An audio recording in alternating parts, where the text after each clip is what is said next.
Hello and welcome to South Bay Sports Radio. Here's your host, Nick Ingram. On today's episode, we're joined by Ed Azzam, a name that's meant excellence in Southern California high school basketball for decades. Coach spent more than 40 years at Westchester High, building one of the most respected programs in the state and becoming the winningest coach in city section history. While he's no longer a head coach, he's still in the gym, still teaching, and still impacting young players. Now an assistant at North Torrance High School. Coach, thank you for joining me on South Bay Sports Radio. Appreciate you having me. Thanks, Nick. All right, let's start at the beginning. When did you first know coaching was going to be your path? What drew you to teaching the game rather than just playing it? Well, when I went to a junior college, West LA Junior College, and at that time didn't know what I wanted to do, so I was taking accounting classes, business classes. Absolutely hated it.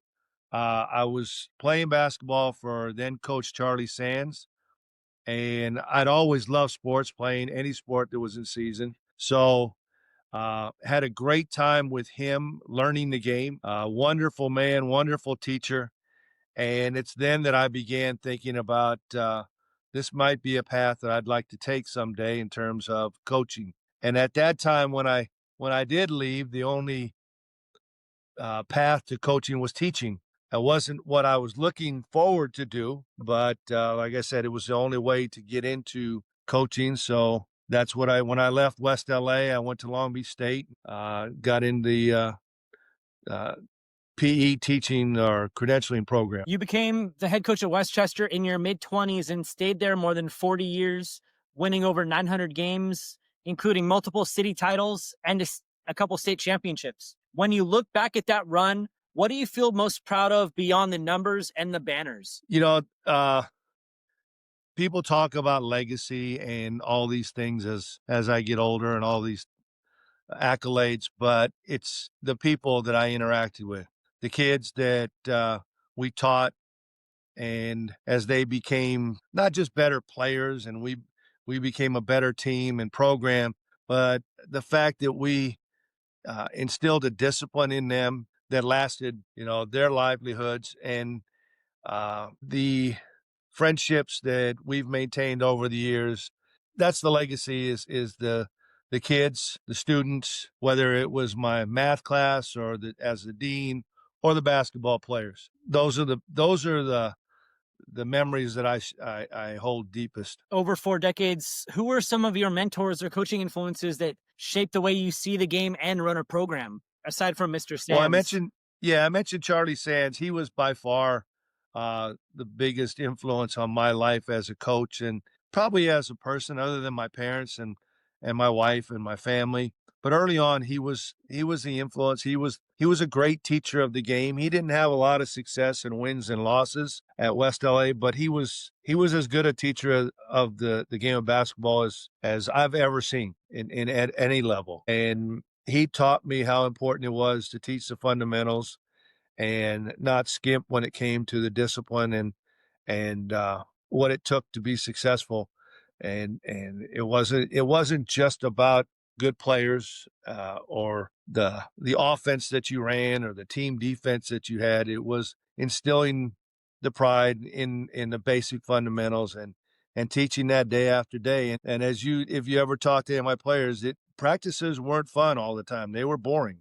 They were hard sometimes, but they usually were very boring because we spent a lot of time trying to learn the basic fundamentals. And when you're teaching something new to someone, it takes time, and it's not the flashiest thing in the world. It's not like putting in lob plays or great out of bounds. It just takes time and effort to teach those fundamentals day after day after day. And I learned that from him. And like I said, he was probably the biggest influence on my life as a coach. My parents and my wife that I've known forever, we met when we were 15. It has also been a big influence in probably calming me down. People describe you as old school, loving practice, teaching, and holding guys accountable like I said, in the classroom and on the court. But how would you sum up your core coaching philosophy today And what are some non-negotiables for any team you're involved with? Well, the non-negotiables were you're going to show up on time and work. How hard you worked was kind of up to you, uh, and that kind of correlated to how much you played. But the non-negotiables were you had to show up, and you had to show up on time, and on time was late. So if you didn't want to come to practice, you didn't get to play, or eventually you just weren't on the team. And we had a lot of really good players come and go or look at the program and say, I don't want to go there. Well, because they knew that they had to show up every day. At that time, and even today, another non-negotiable was you had to be a good citizen. You didn't have to be the greatest student or the greatest kid in the world, but you had to be able to take criticism and you had to be able to improve in those areas. We had kids that were outstanding students. We in my tenure, one of the things that I'm proud of, and it wasn't me by any means, we had two kids that were Gates Millennium Scholars. And that means that when they graduated high school, they could go to any university for as long as they wanted under scholarship. And that's a huge deal. It had nothing to do with basketball ability. That just had to do with how hard they worked in school and the achievements. And like I said, we had those two kids that were great students, and we had a bunch of other kids that were great students, and we had kids that were not. But you had to show up in class. You didn't get to wander the school and not go to class. You had to show up and you had to make an effort. If you were an A student, great. If you were a B student, okay. C, we're good. D's, we'll work with. F's not working. You had to make that effort. And in high school, if you show up every day and you make the effort, you'll be fine academically. Some classes you might struggle, but you'll get through it and you'll be okay. So you had to be a good citizen. You had to show up and make an effort. And being disrespectful at any time to anyone, student, teacher, parents, coaches, that was not acceptable and would not be tolerated. And kids are kids, teenagers are teenagers. And when they made a mistake or when they did something wrong, there was a consequence. And I guess that's, in today's terms, that's old school. If you screwed up, there's a consequence, and you're not supposed to like the consequence. And in today's society, there's old school is kind of a negative term because there are consequences. You run a red light, you're supposed to get a ticket. And kids don't like being punished. Well, then, Then that's just the way it is. Then don't do something wrong. There you go. It's as simple as that. Yeah, by definition, teenagers that's just not gonna happen. Right. We were all there and none of us are perfect. So that's why I say when kids mess up, and you're going to mess up, there's a consequence. If you mess up enough times in a game as an individual or a team, you're going to lose. Well, there's your consequence. Not everybody gets to win. So, Coach, you've had some incredible talent while you were at Westchester, including future NBA players like Trevor Ariza, Son Adams, and Bobby Brown, among many of others. What did he try to instill in those players that went beyond just the X's and O's? And are there stories that stick with you from coaching that 2002, 2003 group? Well, yeah, I'm probably going to remember a lot of those stories after we get done here. But, the kids you just mentioned, and we had a ton of them. We had a lot of kids that were exceptionally talented. Guys like Trevor and LB's came later than high school, and Hassan Adams and Jason Hart and Tony Bland. I mean, Michael Brown. The list is endless, and if I had the list in front of me, we could spend an hour talking about all those kids. But, a lot of those kids were given were given God's grace by being tall or exceptionally athletic or quick or, what we gave them, what we tried to give all of our players was, again, the basic fundamentals. If you were exceptionally quick, we had tried to improve your footwork so you could be quicker. If you were a non-athlete, then we, again, tried to improve your footwork and your body mechanics to make you quicker, to be more competitive. But a lot of those guys that you talked about, Trevor was probably one of the most competitive players I've ever had. He's 6'7", great quickness, great instincts. but it was that competitive fire that kind of put him over the top. And same with a guy like Hassan Adams. Hassan Adams was a Michael Jordan type athlete, could jump out of the gym quick, fast, strong, but competitive as hell.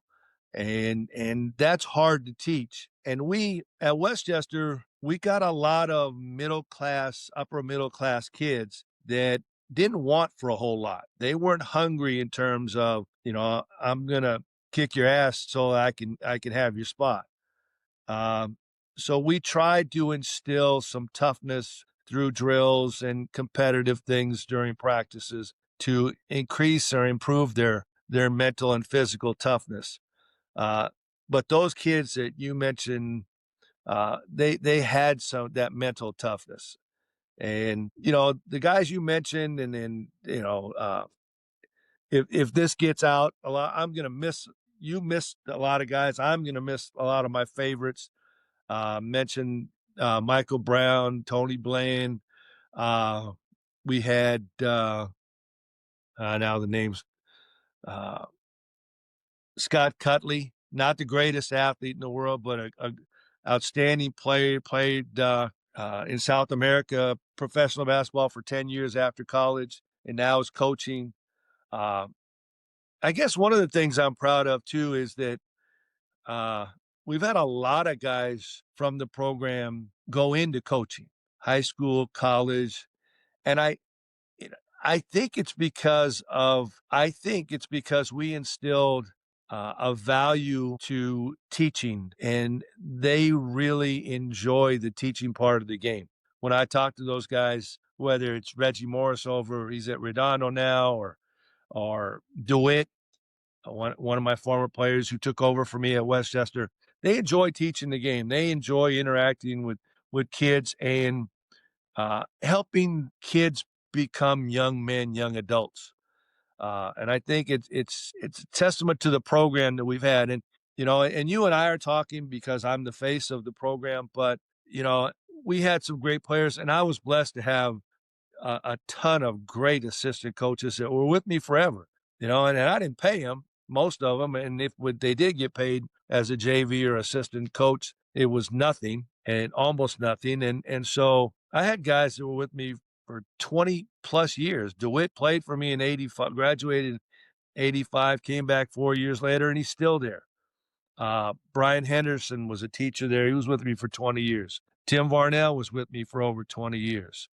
A lot of guys, Marlon Morton was with me for almost 20 years. And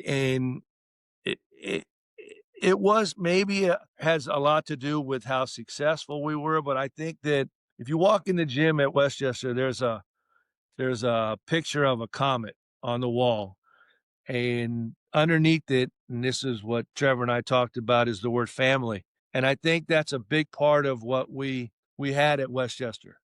It really, and it wasn't always the happiest family in the world, but it was a family, whether it was the players and the coaches, or the coaches, parents, administration, teachers, and it was a lot of interesting dynamics that went into that family. But it was a lot of fun, and a lot of adversity at times, some big wins, some tough losses. But through it all, I think that we sustained each other with that bond of being a family. On the flip side of those big names, you've always said the real satisfaction is seeing what players do after high school, whether they play pro ball, go into coaching, whatever their path may be. What are some of the most rewarding phone calls or moments you've had hearing from former players over the years? I don't know that there's anything in particular. I enjoy it when former players would come back to the gym and we'd sit and talk about what they're doing.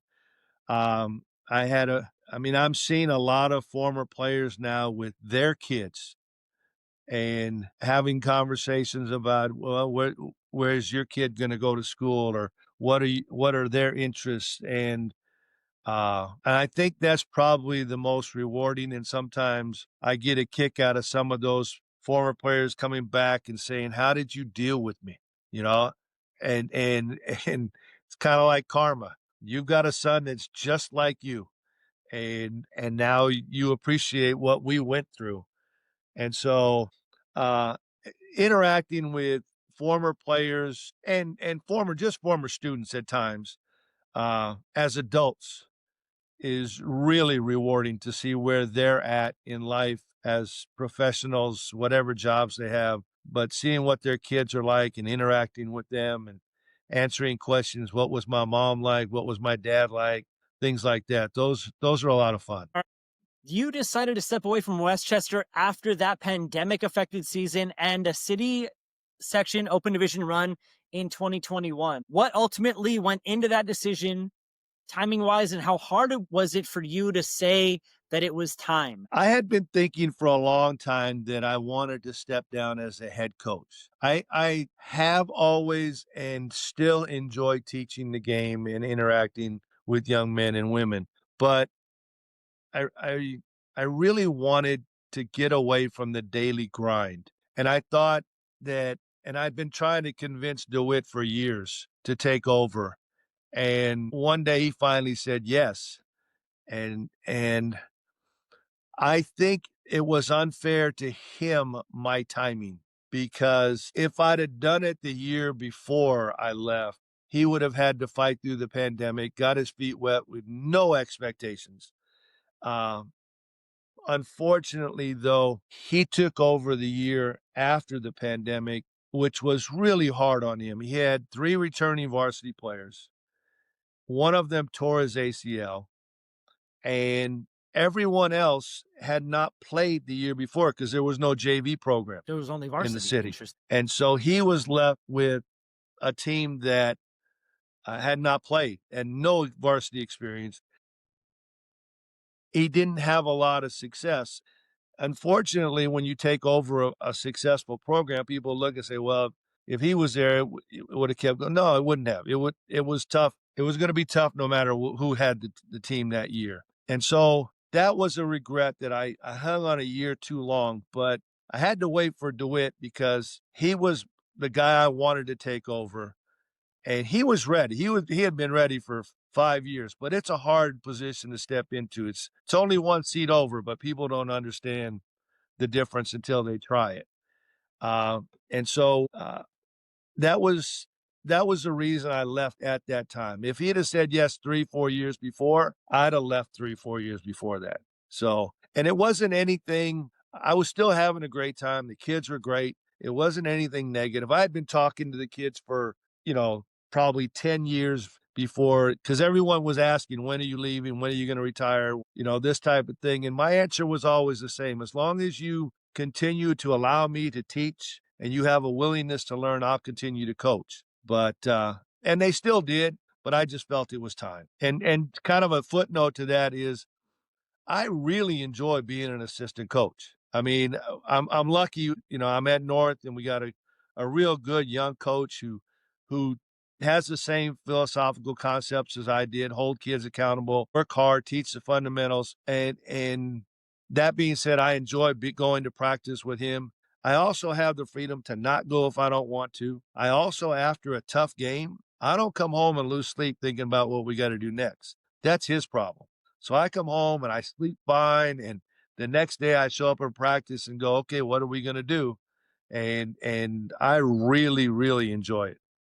So, not long after retiring, like you said, you were back on the sidelines, first helping out around town and then at North. What specifically drew you to, and how different does the job feel now as compared to being at Westchester? Well, make sure I get to the expectations, but I had helped Harvey Katani with his middle school for a few months, which was a lot of fun.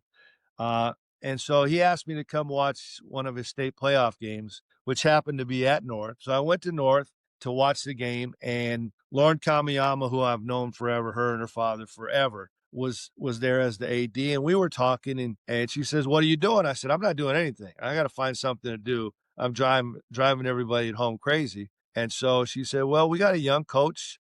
Um, I think he could use some help. Why don't you talk to him?" So she set up a meeting. We talked, and I don't know how he felt about the first conversation. I liked it, and we kind of both agreed that If he thought that I was helping, I'd stick around. If he didn't like it, he'd tell me, and I felt the same way. If I wasn't sure about your philosophy or the way things are going, I'll let you know, and I'm out. Well, it turns out I liked it and had a great time and continue to. And again, it's great because I can show up if I want to. I can go play golf if I got something to do. I'm good. He's great about that. I think the difference between Westchester and North is that at Westchester we had expectations. If we lost a game to a particular team, it was in the paper. You know, we didn't lose a league game to anyone other than Fairfax for I don't know how long, 15, 20 years. So that was a lot of pressure because we weren't always better, but the expectations were always higher.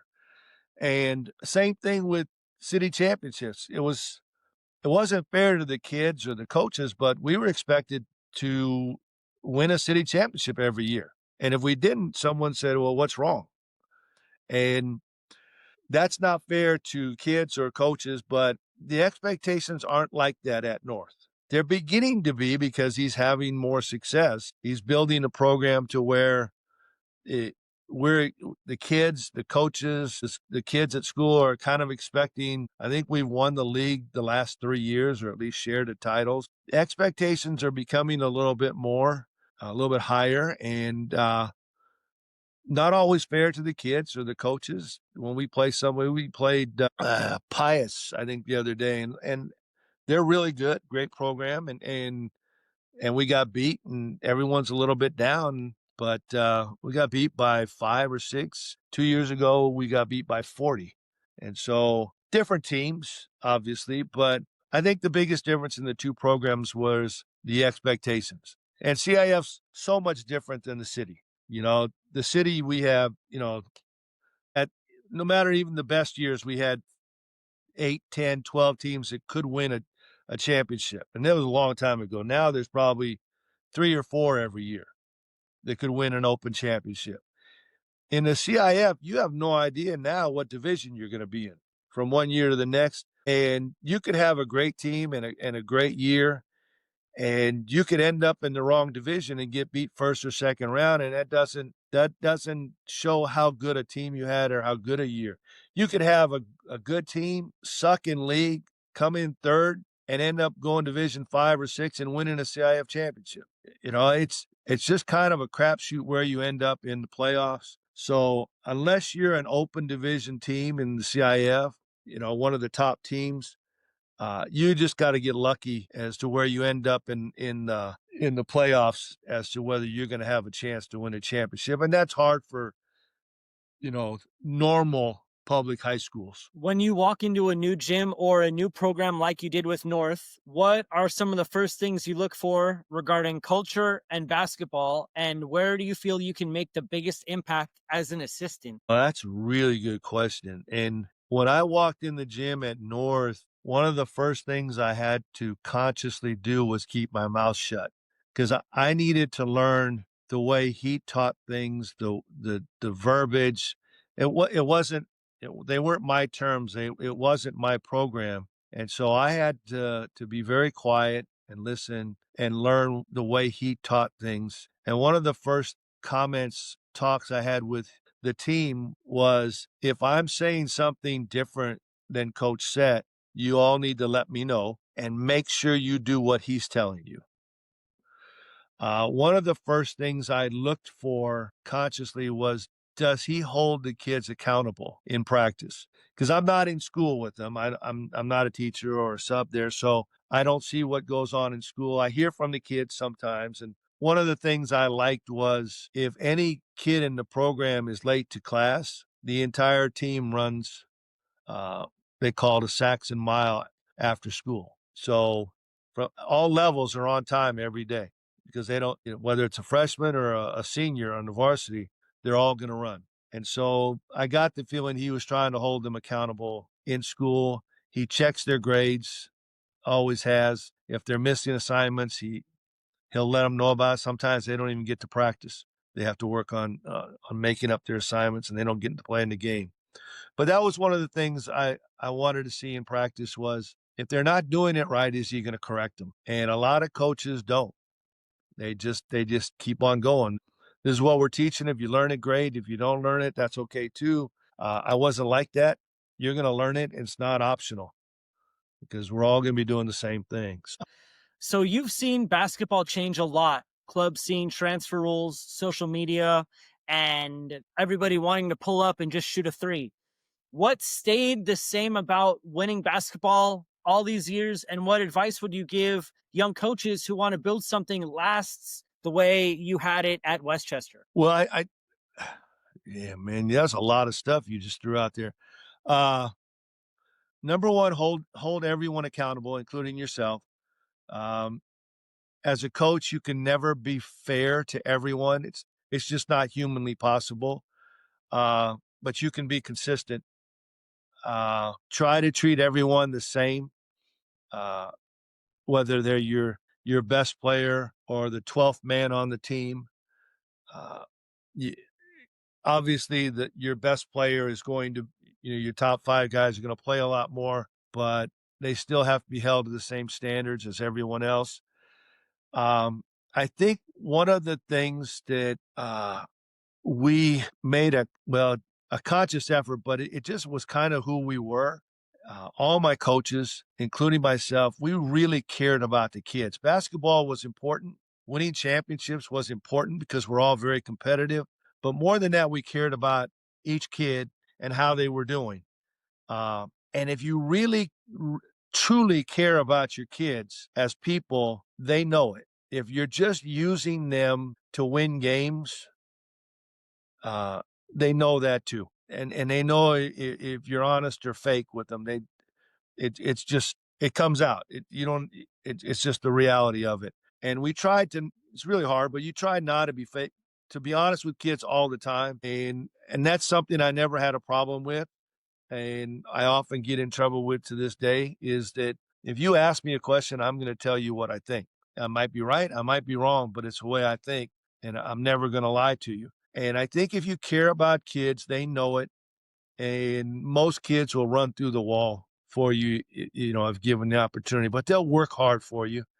And because they know you care. And sometimes it means you're not playing.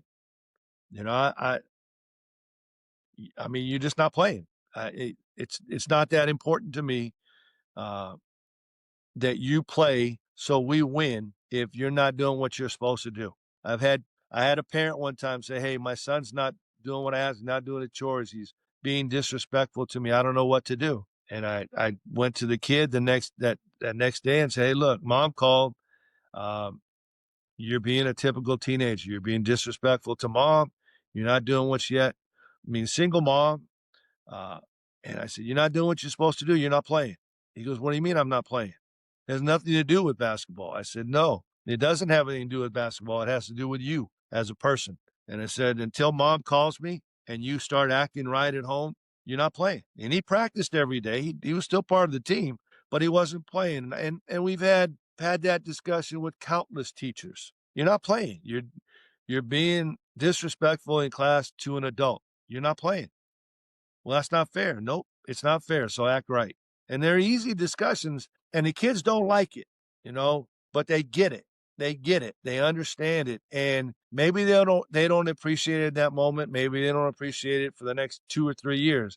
But these discussions that I've had later on in life with them as adults, they get it and they appreciate it. And if they don't appreciate it and they don't get it, that's not my problem. You're going to act right. You're going to be a good person as we can have in the program. And like I said, it's more than winning and losing basketball games. It's about the culture you create with the kids in your program. You are one of the 3 coaches in the area that have been around for a very long time. Harvey Katani and Doug Mitchell are the other 2. The battles that you guys have had, what are some of the most memorable things that you talk with about those guys when you sit down and you have, maybe you share a meal with Doug and with Harvey? I'm not sure all 3 of us are, to my point, old school and care about kids. And Harvey and Doug, I've known them forever, and winning is by far not the most important thing in the history of their coaching. It never has been. And I've known Harvey. I've known Harvey since grade school. We played on the same baseball team together. His uncle was one of my uh, little league baseball coaches, Dave Yanai. And so, and all the battles that Harvey and I have had at Fairfax and Doug at Bishop, there was a respect there that through the rivalry we had with Fairfax, Harvey and I once talked about there just wasn't a whole lot of nonsense or BS. The kids didn't care for each other necessarily. The parents didn't care for each other necessarily. The games were hard fought and sometimes got a little heated, but there just wasn't any BS after the game. You know, you win the game, you win the game. We move on. You fought hard, you competed, and yeah, I don't know that the three of us have ever sat down and talked about the things like you and I are talking about. You know, it's more like what's happening today, and uh, with the game, the way it's being played. Like we talk about uh, the new dilemmas in high school, AAU basketball, the kids getting paid, all that kind of stuff now that's different than we ever had to deal with. All right, Coach, that's gonna wrap the serious part of this interview. I want to thank you very much for all those answers. I really do Sure. appreciate your time. We're gonna go into rapid fire. I'm gonna hit you with 5 questions. First one, top 3 all-time basketball players, any level. Are you talking about my players or Any player? basketball players. Oh goodness. Remember I'm old, so I got to go back to guys like Oscar Robertson, Jerry West, and Wilt Chamberlain. That generation, and maybe the new generation would be guys like Michael Jordan, Larry Bird, Magic. The last 3 that you mentioned were Harvey's exact same 3. And that's a little old school too. Sorry. Yeah. I mean, I remember watching Magic play and I remember watching Jordan play. Top basketball or sports movies. Yeah. I'm going to go with Hoosiers. There's what's another one? Remembering the Titans I enjoyed. And I'll probably think of something as soon as we get off this call, but uh it's the only 2 that come to mind that I would watch again. This- yeah. Beatles, Yeah. Beach Boys, or Rolling Stones? Beatles, Beach Boys, or Rolling Stones? Beatles and Beach Boys, somewhere in between there. I'm a, yeah, probably Beatles. All right. A movie's being made about your life. Who plays Ed Azzam in a biopic? I have no idea. That's not, my wife's over there laughing. You should think of somebody. She can't either. Gene Hackman, how's that? He looks old like me. Deal. All Well, right. not now, but Yeah. All right.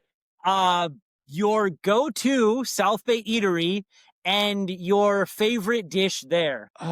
yeah. So we just had our anniversary. We went to Lamelli's and had pizza. So how's that? It works. Lamelli's Gardena, Redondo Beach Boulevard, and Van Ness. Redondo Beach Boulevard and Van Ness, yes. You'll have to excuse me. I grew up on that side of town, and growing up in an Italian house, I never went out to eat Italian food. Yeah, well, I had my mom's spaghetti more often than not. So you said eatery. You didn't say food you enjoyed the most. You're certainly right. I didn't. I didn't say Mrs. Azzam's spaghetti. Coach, I appreciate you very much. Thank you again for your time. I look forward to talking with you down the line. And Merry Christmas. Yeah, you have a happy holidays, Nick. Nick, thank you for having me. I appreciate it, and be safe. Thank you.